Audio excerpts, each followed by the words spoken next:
It is about a religion.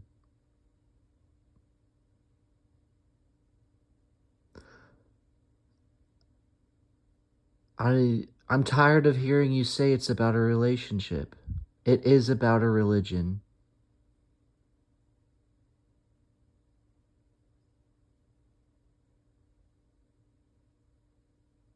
Telling people it's a relationship is just going to lead to a bunch of unhappy Christians.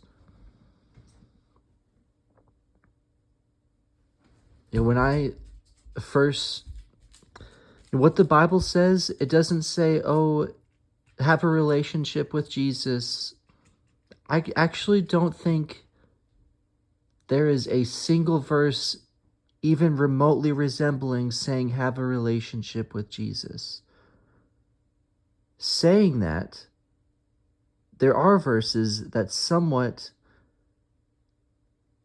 tell you how to. You know what the Bible does say is, if you follow my commands, then we will come and make our home with you. And that's basically, if you do this, then yes, we will come live with you. That's what it says. It doesn't even say if you ask me to help you follow my commands. It doesn't say ask me into your heart and we'll have a relationship. It doesn't even say if you ask me to help you follow my commands that I'll have a relationship with you. It says if you follow my commands, then we will have a relationship with you. When I first, kind of really committed my life to Christ, I was going to say my relationship consisted strictly of, so I was looking at a new church yet the other day, and on their homepage, they have their, description of who they are. And they're like, come here, learn about having a relationship with Jesus. It's not about a list of do's and don'ts. That is the only thing my relationship with Jesus consisted of for the first year and a half I committed. Almost. When it first started, I would talk to him. He didn't exactly talk to me back, but I would kind of imagine in my head what he would say to me. And most of the time I got this really good feeling. That was like, yeah, that's what he would say. And it made me feel good. Occasionally, I'd imagine what he'd say to me, and I'd actually get a real strong conviction that I was like, no, that would actually be like, no, I wouldn't say that. More or less. That's what I'd feel sometimes. I'd get this no, that's, no, don't, no. So when I would imagine what he'd say to me and I didn't get that feeling, it made me feel good. And it's kind of like I was talking back and forth with him. Maybe how you talk to your pet or something. You imagine what they say. And I liked, and then there's other things, if something would just pop into my head, like a song occasionally, and or a song it would just, I couldn't get out of my head, and then I'd really listen to the lyrics. I'm like, that seems like something that God's trying to tell me and speak to me, and I mentioned that online to someone. I was talking about how awesome God is, these stuff he's doing for me. And then some, religious Christian was like, that's not what Christianity is. Christianity is this. And I was like, and I was a new Christian, and I'm like, so I didn't know it. And I was like, oh, it's not. And then I think I kind of stopped doing that. And after that, it was, strictly, God just tells me what to not do.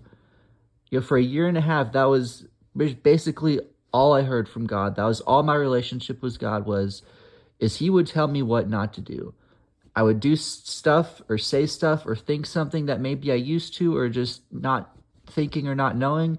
And I get these convictions that are like, don't do that, don't do that, don't do that, don't do that, don't do that, don't do that. And then I'd think, and I'd get this, wisdom telling me, yes, this is why you should not do it. And if I wanted to, I'd even look up in the Bible, Bible verses about this, whatever, conviction I was starting to have. And there'd literally be a Bible verse that would say explicitly, yes, the thing that I just thought is actually what God says not to do. And that is literally all it was. Just God constantly convicting me, don't. So stop telling people it's about, oh, it's not about what you do and don't do. That is not okay. And that's just going to lead to a bunch of atheists or unhappy Christians.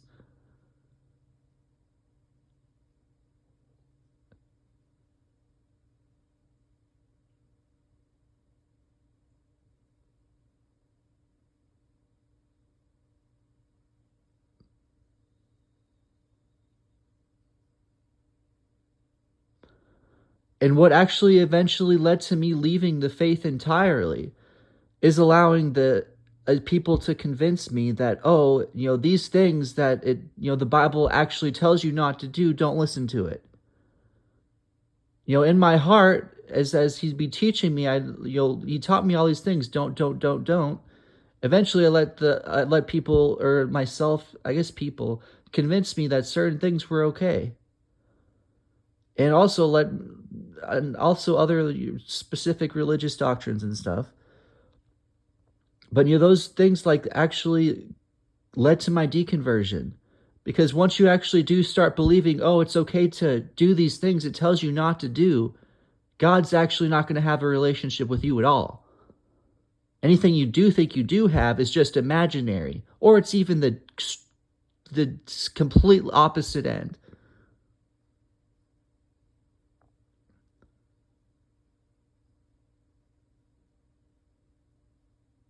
I don't want to say that's entirely all circumstances. It does say with new believers, there's going to be some things that they just don't realize are wrong. Just because they don't understand that certain things are wrong yet doesn't mean God's not having a relationship and working in them. It talks about believers, new believers, don't argue with them about what's right and wrong. They're not ready to understand, they may not be ready for it yet. Like, just because they don't understand certain things yet doesn't mean, God's not speaking to them, that he's not working in them. But if you've been with God like 10 years and you're still thinking certain things aren't right or certain things aren't wrong, and you think you have God speaking to you all the time, and you feel fine or something, that's probably the devil.